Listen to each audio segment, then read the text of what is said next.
Welcome back to Thrive and Healing Podcast. This is episode 142, and we have another guest this week. This is Taylor Wessel, and she is a holistic nutritionist that I met, a month or two back, and we did a one-on-one and really clicked. And I love how she's very much aligned with how Dr. Carmen and I think. The root cause, the body can heal itself. And so I thought it would be so fun to have someone that specializes in nutrition and her perspective on the show. Just to get a different perspective. So welcome, Taylor. Thank you. Thank you for having me. Yeah, for sure. Yeah. So tell us, Taylor, about what you do, how you got into this, why you're passionate about it. Yes.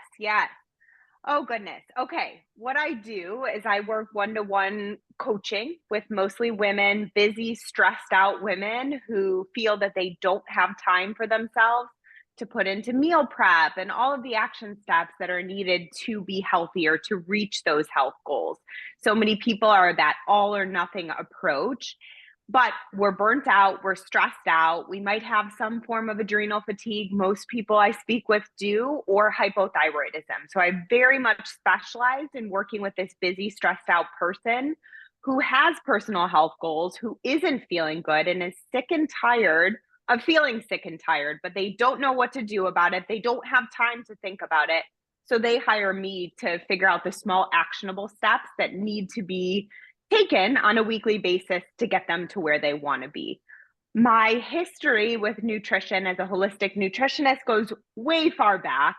I did fortunately grow up in a household where my mom was very naturalistic minded. So I grew up with the almond windmeal cookies when everybody else was eating Chips Ahoy, and lavender baths when I would cut myself and probably needed to go to the hospital to get stitches. My mom was remedying me with essential oils and aromatherapy. So for me, this has been a natural path and a natural lead in to the work that I do. I started getting very interested in health, fitness, nutrition in high school, just entering into a school where it was very much, I had transplanted from the city of Chicago to the suburbs, where it was very much cliquey and a very different vibe. And people were very body focused and fashionable. And it was a whole new experience. And you start that whole path of comparisonitis, and which led into diet culture and just experimenting with all sorts of different diets and never thinking that my body was good enough and that I always had to get to that next level. But I found myself very much gravitating towards what's this latest food or superfood that's out there, or exercise technique. I was constantly ripping out magazine articles and piling them up, which I never looked back on, because it's like there's a magazine that comes out every single week or month with new articles. So how do you even keep track of that? But that drew me to the bigger picture of, I was just very interested and passionate about it at a very young age. I went to school in Colorado at CU Boulder, and I specialized in integrative physiology. That was my bachelor's. And then I went on to hone in on holistic nutrition at a smaller private school. And I'm technically a master nutrition therapist, but a lot of people are just like, what does that even mean? So holistic nutritionist has become a title that I feel really encompasses what I do. Not just about food and diet, but it's very much about exercise and stress and relationships and sleep and your mental health. And all of these different aspects come together to form the complete picture of wellness. And we have to look at all of that when you're struggling, when you have goals, to figure out what pieces need to move around to get you to where you want to be. Yeah. So we would have totally been friends. I think I'm not going to ask you your age. I'm 42. So we would have totally been friends if we were in school at the same time, because I have a group I was talking to them live. And I remember when I was 12 years old, back then it was 17 magazine or YM. And I would get my little 17 magazine or my YM, and I would read the nutrition part, and I would do the little exercises in my bedroom floor. Right. And then as I got older and I had access to more magazines, I remember Women's Muscle and Fitness. And yes, I collected all those. And they moved with me to college, the stack of them. And then I took the stack of them and moved them to Oregon. And my ex-husband was like, these are not moving to Colorado. We're throwing them away. So yes, I get you. Yeah, I'm 38, just for the record. So we're not too far off. Yeah. We were reading the same magazines. Yes. I feel you. Definitely the same page there. Yeah. So Dr. Carmen and I have very much similar perspectives. Carmen, do you want to comment on? Thanks for sharing a little bit about your history and your path. I'm excited to have a holistic nutritionist on because I have worked with a lot of holistic nutritionists in the past. Oftentimes I get folks who have come from the conventional side, and they'll say, oh, I met with a dietitian or I met with a nutritionist about XYZ. Either their doctor referred them or if they were in the hospital, referred them. So like today I had a kidney case and they were referred to a nutritionist, and that nutritionist checks on them for their chronic kidney disease.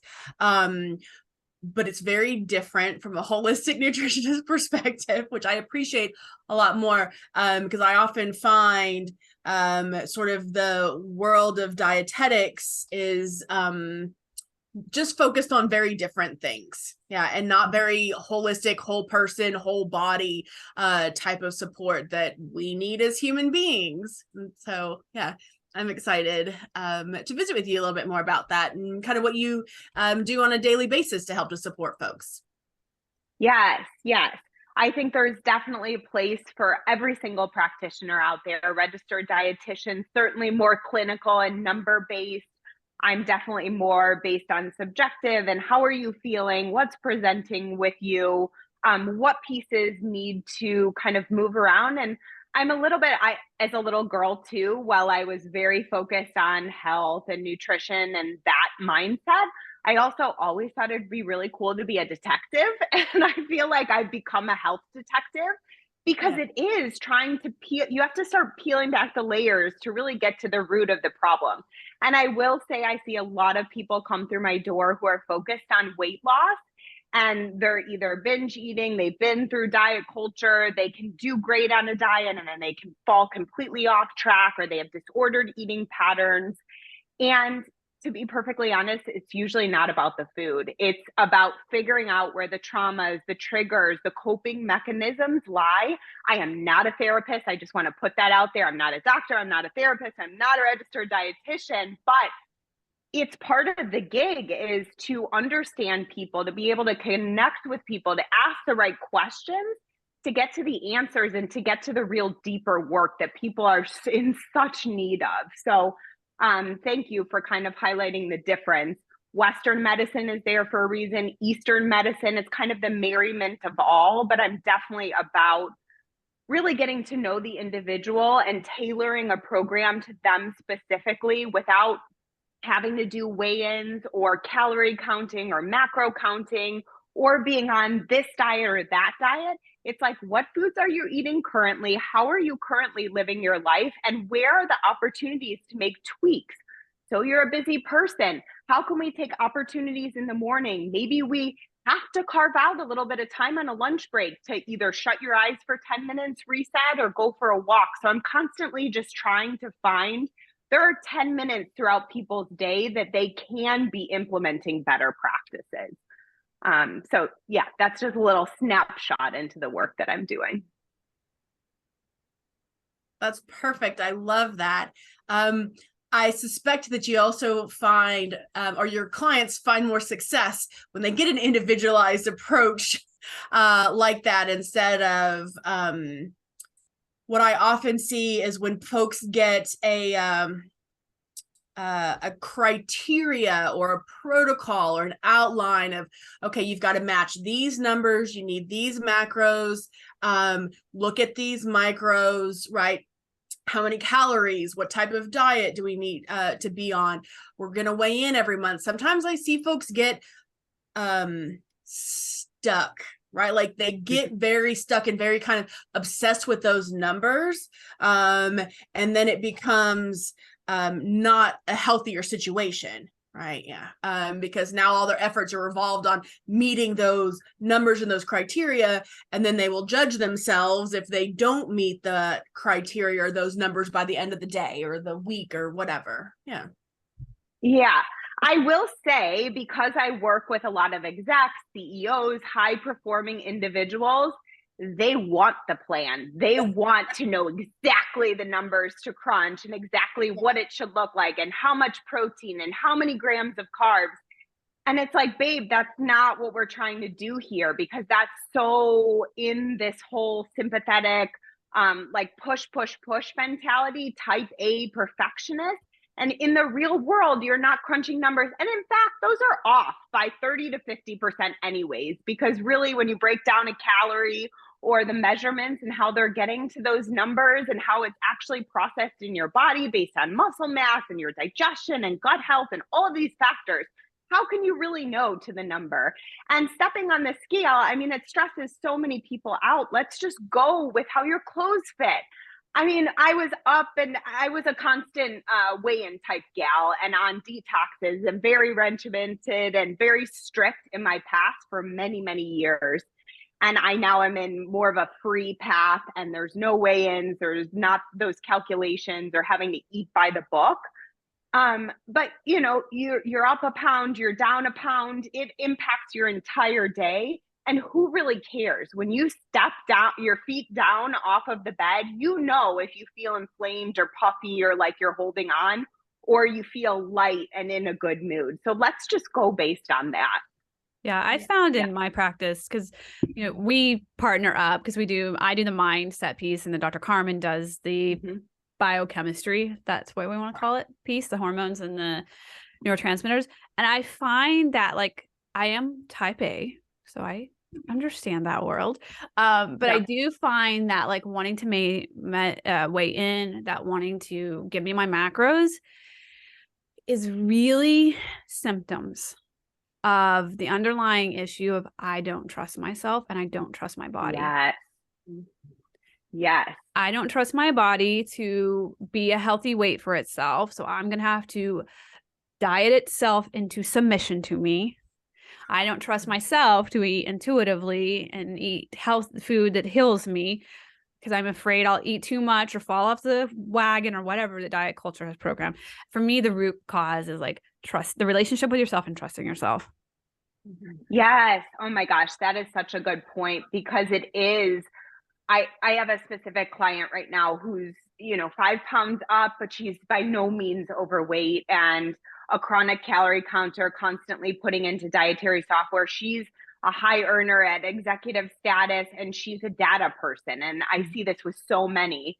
And I'm trying to get her to a place of more intuitive eating, listening to your gut. Okay, you're craving chips. Like, let's understand why you're craving chips. And also, what's the harm in having one handful of chips?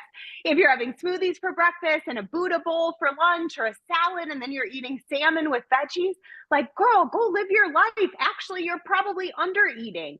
And that was really interesting. So one of our first sessions working together, my challenge was for 2 days, don't input in dietary analysis software. Like, this is going to be so hard for you, but I just want to see how you do in your reflection on that.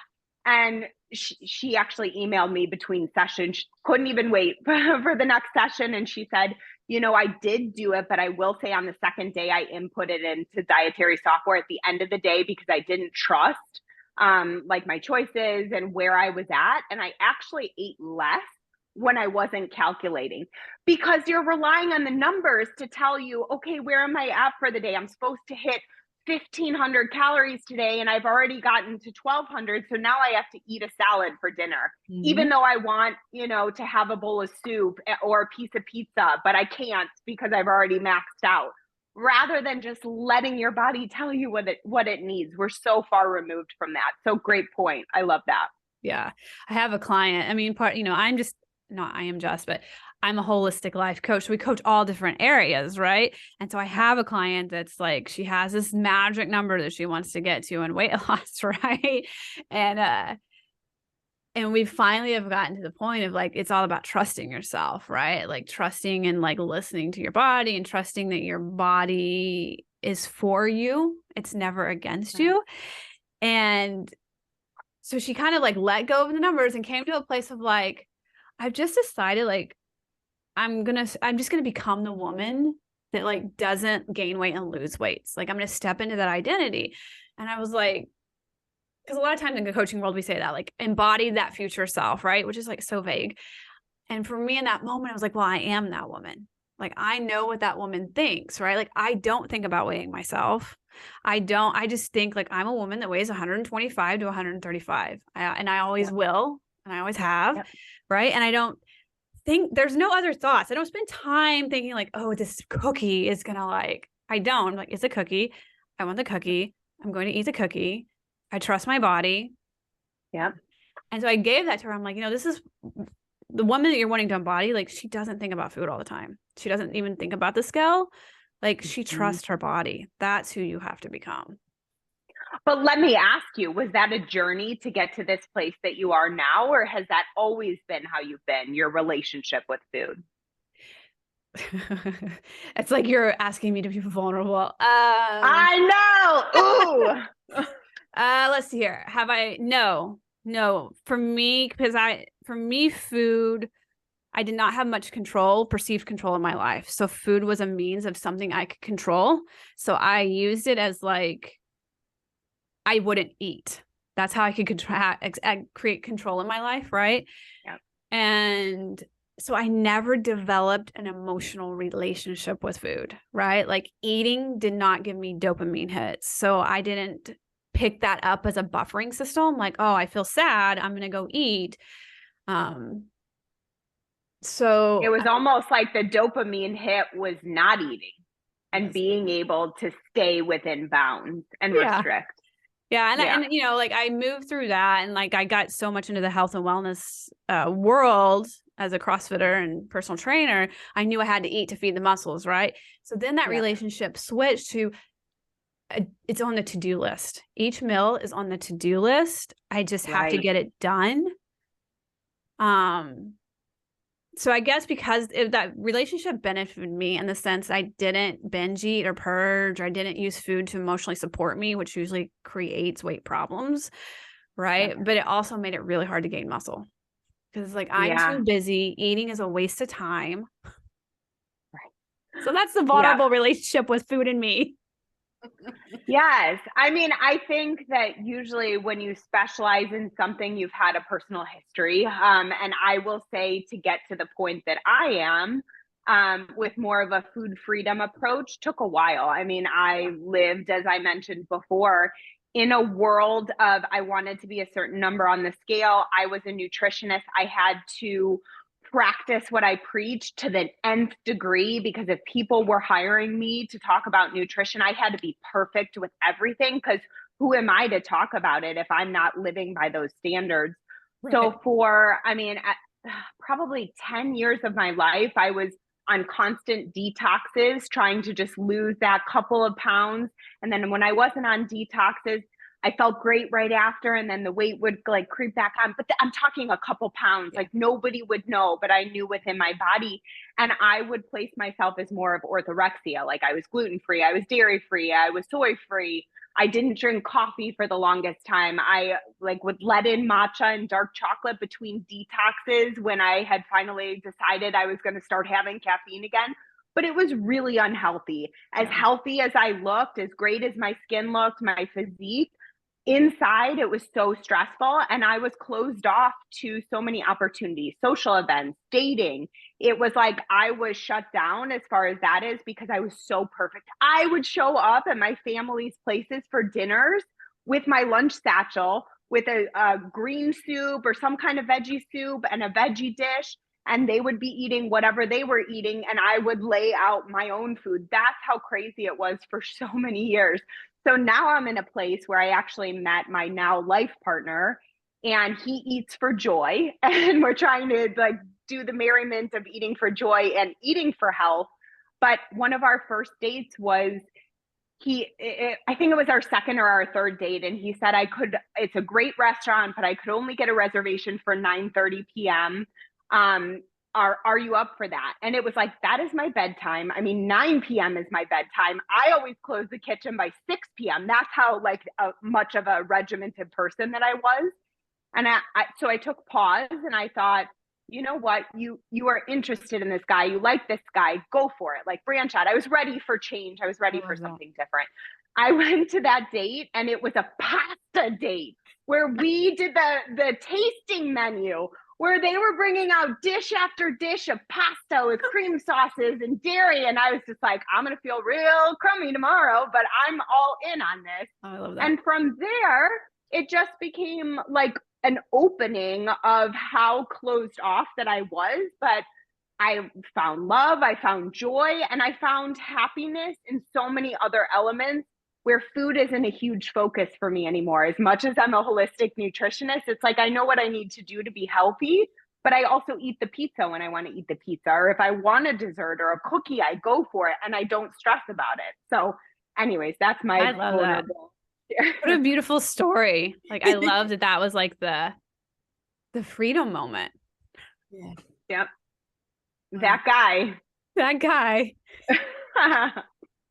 Carmen, what about you? What's your story been with food? So I am definitely that emotional relationship with food. Younger, I didn't recognize this until I got older. Yeah. And after college, it was in my postgraduate work as a social worker. I was studying health promotions in my master's program, and didn't know that emotional eating was a thing. I didn't know, that was an issue. And I read an article and I reflected on it. It was one of my references for a paper that I was writing to address food deserts with inner city communities. And I read it and I thought, I wonder if this could be related to me, or if, because there were a lot of tendencies in there that I thought, oh, all right. I can see how I've used food to support my emotions right now. I grew up in a rural area. I grew up in the country. We had a small farm. We didn't have a lot of finances. We had a garden. I mean, my family was very naturalistic, right? Like my mom and grandma used herbs on us. We had chickens and cows and goats, the whole 9 yards. So we were outside all of the time. And we grew our own food.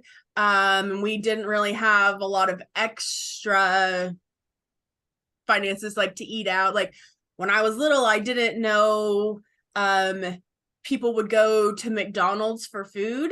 And my mom was bringing this up the other day because she was like, we didn't eat at McDonald's. I said, no, I didn't know there was a McDonald's in town. We lived far enough away that wasn't something that we did. I mean, after ball games, we would stop, for fast food, but our bus didn't normally stop at McDonald's. But before I started playing ball, we didn't, that just wasn't, part of our routine. But so I definitely, especially when I moved out, so I moved away and went to high school out of state, away from my family. And that was a big transition for me. And so I think that distance, that being away from home, kind of this underlying homesickness that I didn't really recognize, was an opportunity for me to satisfy with food, and kind of get that comfort and that dopamine boost, if you will, from food. So it kind of created this emotional blanket for me. And now that I've gotten older and have done a little bit more work in understanding where my emotions come from and what I have control over, I can make that separation. Right. And not be as dependent on food, and also recognizing that just exchanging that emotional relationship with food for this unhealthy, right? Watching the numbers, watching the scale, trying to meet those milestones, is help me kind of land somewhere. Yeah. A little bit more neutral, a little bit healthier. That's great. Thanks for sharing. So what is like the one, I want to say, like, so you have all these type A, highly driven women that are busy. Like, what is like one of your food hacks for them? Like, that's nutritious and quick, and because I think we all struggle with that. Like, I just want it to be easy and I want it to be healthy, and like, it's okay if it tastes like cardboard, preferably not, but just if it's fast and easy. Oh my gosh, I have so many. Let me think about. You could do your top three. Specific. Okay. Well, I have one that I specifically love to kind of get in there right away with, and I'm at a networking group called BNI, and I oftentimes talk about water consumption and how important that is. Everybody thinks they're drinking enough, but they're just quite simply not. And we're all crabby and constipated as a result, and we're not drinking the right type of water, but that's a sidebar. So one of the easiest things that people can do, because we're a nation of coffee drinkers, over 60% of Americans are drinking coffee on a daily basis. So we're exhausted. We wake up, we kind of like slither our way over to the coffee pot, press the button. And while you're waiting for the coffee to brew, fill up a large glass of water, or even better, have a large glass of water sitting from the night before and drink that 16 to 20 ounce glass of water. Hydrate before you dehydrate with coffee. So many people go right to the coffee pot, and then they're drinking 3 to 5 cups of coffee throughout the day, and they wonder why they're crabby and irritable and their skin's dried out and their digestion isn't working properly. We have to balance out the dehydration with hydration. So that's one simple one. Another one is a greens powder. Having a good go-to greens powder. I love Amazing Grass. It's green superfood, and there's things like spirulina and chlorella and wheatgrass and a lot of the different berries. There's a little bit of maca, which is an adaptogen. Adaptogens are one of my favorite supplements. I kind of geek out over those. I know a lot of people are about probiotics, which I do love, digestive enzymes, which I recommend often. But adaptogens, especially in my line of work with people that are stressed out and have adrenal fatigue, this is like a moneymaker. Not even a moneymaker. It's the turnkey to get people to feel better, even with a high amount of stress. So a greens powder that you can take with you and travel. The Amazing Grass makes little packets. So for my women that are traveling often, bring that with you. You don't know. Sometimes it's out of your control when the dinners or what the dinners are going to be, or lunch could be catered. Breakfast could be just eggs or whatever they have on the bar, and you might not have time because you just have to jump into meetings. So at least if you have a powder that, it's not real food, it's dehydrated foods, but at least you're alkalizing your body, you're fighting inflammation, you're getting some nourishment in, and you're packing vegetables in. Even when you're busy, you're on the go. And I want to say there's 3 to 5 servings of vegetables within one scoop of Amazing Grass. You put it in a blender bottle with filtered water, shake it up. Or if you're traveling, just fill it up with regular water. And that's an easy green juice on the go. What I will say when I'm starting out with women and it's like, let's just get you to start eating healthier, outsource it, right? Like these people that I'm working with do have the financial means to go to a Kitch Fix or have some kind of meal delivery, or get to Whole Foods and use their salad bar and use their pantry, their deli counter to buy things like the roasted vegetables, maybe chicken breast that's already made, and salmon. Yeah, is the quality going to be to the utmost degree that I want with wild caught and sockeye and organic pastured chicken? No, but at least you're eating real food, and that's a hell of a lot better than snacking on the gummy worms or not eating and then binging out at the end of your day. So it's progress, not perfection. And if we can just get people to start adding things that are healthy, the other foods just kind of slip by the wayside. I'm super careful with my wording, and have evolved to not put things in good categories, bad categories, really not as much talking about elimination and subtraction as much as what are we adding in, or where are the opportunities to upgrade quality. I talk about oils, the right oils to cook with versus raw preps. Salt is a huge conversation. I mean, there's super simple things that you can start doing right away. You finish your, I mean, if anybody has Morton salt, please throw that away. that man that I talked about, that's my life partner, I went into his home and I just tossed that right away. I said, this has no place in your home. I've done that with other people too.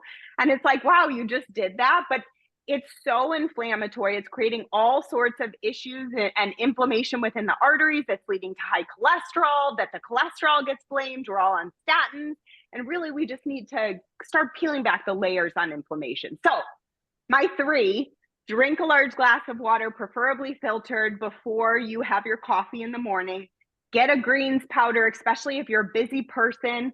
I see these women that are back to back with meetings. So doing something that's drinkable, that will, whether it's a good protein shake, a good greens powder, so that they can sip on that while they're in their calls and they don't wait too long to eat. That's number 2. And then number 3, what was outsource, rely on other people and just start eating real foods. Go to the salad bar, go to the deli counter, and keep things on hand. If things aren't on hand, if it's not easy, if it's not convenient, what do you think is going to happen at the end of a long, stressful day? You're going to order the pizza. You're going to just go for the quickest, easiest thing, especially if you keep chips and if you keep cookies and pastries around. You're sure as shit going to eat those at the end of a day. Yeah. So those are my 3. I love it. Thank you. I love that you're focused on, like, I love how you said it, adding. Like, you're focused on adding too. And like, we don't even have to get the brain to go into the drama of subtraction, which pushes it into like scarcity, and kind of that famine for our primal brain, like going back to our history. So I love that you're focusing on adding. I think that's going to be really helpful for people and your clients and people listening. And I want to ask you, because Carmen and I have lots of thoughts about water as well. Yeah. So what is your favorite water? I want to say filtration. Sure. Okay. Yeah.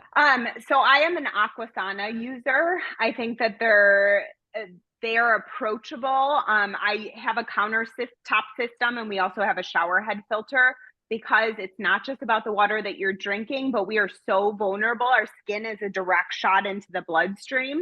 And we have to put emphasis on, especially when we're in the shower, when our pores are open, the chlorine, the fluoride, all of those chemicals coming into our bloodstream. So Aquasana does have a house-wide filtration system, which will cover all of your faucets and your shower. But right now, we just have the countertop and the shower head. We will upgrade to that. Berkey is, that's top of the line too. It's a little bit more industrial. And I would say there's pros and cons to each. The thing about Berkey is it does filter more. I want to say that's a higher quality filtration system, although they are pretty side by side as far as I'm concerned. But the Berkey has a 2 basin, and you have to fill up the basin, let it kind of drip down. So sometimes if you're not thinking about it and don't fill it up and you're going for a glass of water and you have to get it quick, you have to kind of think ahead with that one. And it's they're more metal and big and bulky. So if you're in a sleek if you care about aesthetics, the Aquasana may be a little bit more. Not that that's what it's all about, but some people that will be the game changer. Yes. Accessibility, right? Yeah. What do you gals like? I think we both have Berkeys, don't we? Yeah. Yeah. Love it. My husband is in charge of filling up the Berkey. I will say it took us a while. I was like filling up the pitcher, then filling the Berkey. And I don't know. My brain actually one time engaged and I was like, oh, the Berkey's right next to the sink. And the sink has our sink head, like, you can retractable. I can just like literally pull this over and spray it into the Berkey directly. Like, what? Whoa. So that's what so it works for us. So yeah. Love it. It's part of my routine. I make sure that I fill up my Berkey every night before I go to bed. So when the first thing in the morning, it's all set and I don't have to worry about it. Yeah. Yeah, you have to get a routine down. Have you guys read the book Atomic Habits by James Clear? Yeah, I had read the habit book, The Power of Habits by Charles. I'm going to totally botch this. Charles something with a D, so many years ago. And one of my clients actually told me about Atomic Habits. So I'm more than halfway through. It's so good. And it's about, I mean, I'm utilizing it to just get better at helping clients make some of these healthy changes actually stick as a habit. But you have to consistently be doing something like filling up the Berkey at night. How can you make an association? How can you pair it with something that you're already doing? How can you make it easy for yourself to drink that water? And once you do it enough times, it becomes automated so you don't have to think about it. But if you're trying to do any healthy habit or take on any habit in your world, you have to make it small. You have to make it tangible. You have to keep repeating it until it just becomes who you are, how you operate, and it's automated. So it's easier for your system. So I love that. Just a habit of at night, you just fill it up. That's part of your bedtime routine. You brush the teeth, you floss, you wash your face, you fill up the Berkey. Yep. Yeah. Love it. And then you just become a water. I don't know if you do. You can say, I have become a water snob. I do have an emotional dependency on my Hydro Flask. It's like my little blanket. Yeah. Like I even take it into restaurants and I'm like, yeah, I'm going to drink my water, not yours. I know. I actually don't drink water at restaurants. First of all, the ice, they always serve you ice water and the ice bins are never cleaned out. They're loaded with bacteria.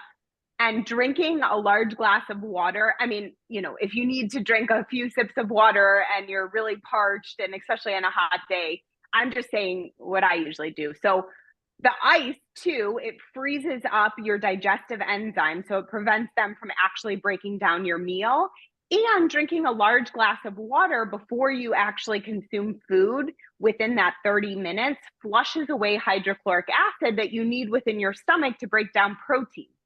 So this could be a total what moment, because so many different dietitians and practitioners out there say, especially for the person going for weight loss, number one, consume cold fluids because it raises your metabolism.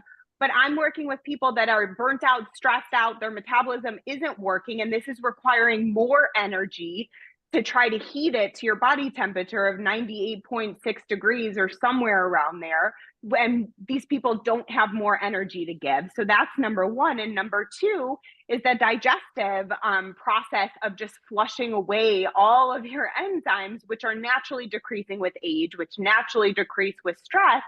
So you walk away from that restaurant meal that probably has salt, sugar, and bad fats, and you're feeling completely bloated. There's a lot of different elements there, but that's a huge one. So don't consume a large quantity of fluids around your meals, I would say. 30 minutes before or 60 minutes after. Give your digestion as much of a leg up as you can. That's very interesting. Yeah. Yeah. Carmen, do you have any other questions for Taylor? I feel like I had one earlier and then I forgot it. That always happens to me. I'll be in a consult and it's like, oh, I had an action step and it was really good. And sometimes it will come back and sometimes it just won't, or I'll touch back base with the client and say, this is what I was thinking of. I was thinking that I wrote it down, but I didn't write it down this time. No, I appreciate your perspective. Yeah. And those hacks, I'm totally on board with them. I think that's fantastic. I often, tell people about drinking water because everybody is dehydrated to a certain extent. Showing us a way to make that tangible, I think is really helpful too. That's awesome. Thanks. Yeah. I just thank you so much, Taylor, for coming on. Like, I love your personality, your energy. I love that you think the same way that we do. So, yeah. Thank you. This has been so fun. I could sit and gab with you gals for a while. And really, it's like, we didn't prep any of this. Nope. We just got together and started rallying, which is the best part about podcasts. Yes. I love it. Is there anything else you want to share with people, any last things? And then also tell them how they can connect with you, how they can, like, if they're interested in working with you, because they know what type of clients you're working with now. So like what's your last thing? If you have any last pieces of things you want to share, and then also how can people connect with you? Yes. Okay. A last thing to leave with your audience is healthy doesn't have to be boring. It doesn't have to be bland. And if it is, you're doing it wrong. Like, I crave the workouts that I do. I crave the food that I eat. You don't have to eat grilled or steamed or broiled chicken breast and steamed broccoli if you want to get to your health goals. Like, there's lots of ways to add spices and different flavoring agents and the right types of oils and actually adding fats to your meals. So healthy shouldn't be boring and bland. It doesn't look the same for every single person, and it will not look the same for you years in the future. Our body is almost a whole new body of cells, they say every 7 to 10 years. So if there was a time that you're reflecting back on and said, oh man, I looked really good, felt really good at this period of my life, I was eating vegetarian and I was running all the time, and you try to go back to that, and it's like running isn't for you anymore, and you're constantly hungry and craving, or maybe you're losing hair, or the vegetarian diet just isn't working for you, it's because it probably isn't. We have to be adapting. We have to take a look at where we are now. Our health, our circumstances, our stress might have changed. So we have to be willing to constantly evaluate and change based on what's going on in our life, and be open to that. Be open to experimenting. And that's where the coaching experience comes in, is you've already been trying this by yourself for however long. How's that working for you? You're hiring me to give you a different perspective, and it likely will be a totally different perspective. And I challenge my clients to do things that are out of the box, but trying to find the simplest way to actually get them to their goals. Mm-hmm. So with that being said, I predominantly work with clients one-on-one through Tailored Health, which is my practice. I'm at tailoredhealthforyou.com. I'm also on Instagram at tailored_health_. So the one-on-one coaching experience is a 6-month coaching package. There's 12 sessions. We're meeting every other week. And we're really diving in and figuring out where those opportunities lie and the small actionable steps that we can keep adding every other week to get you to your goals. So it's really personalized, it's really tailored, individualized to what you need, what your diet, what your lifestyle is. And truth be told, there's never going to be a perfect time. I have people all the time. It's like, I have a vacation coming up. Oh, I'm moving. Oh, I have a birthday. There's always going to be something, but this is lifestyle change, people. It's not about this 1 week and all of a sudden you're going to be a whole new you. We need to actually work through those moments where the circumstances aren't perfect. And that's why 6 months is the money spot to make true lifestyle change. We actually work through challenges. We work through the vacation, something came up. Maybe you got laid. Who knows what comes up? I mean, I've seen so much within my practice, but one-on-one coaching, I have a free masterclass the last Wednesday of every month. I will share the link with your viewers. The next class is coming up on March 29th. It's from 6 to 7 p.m. Central Standard Time. And I'm talking about weight loss tips and tricks.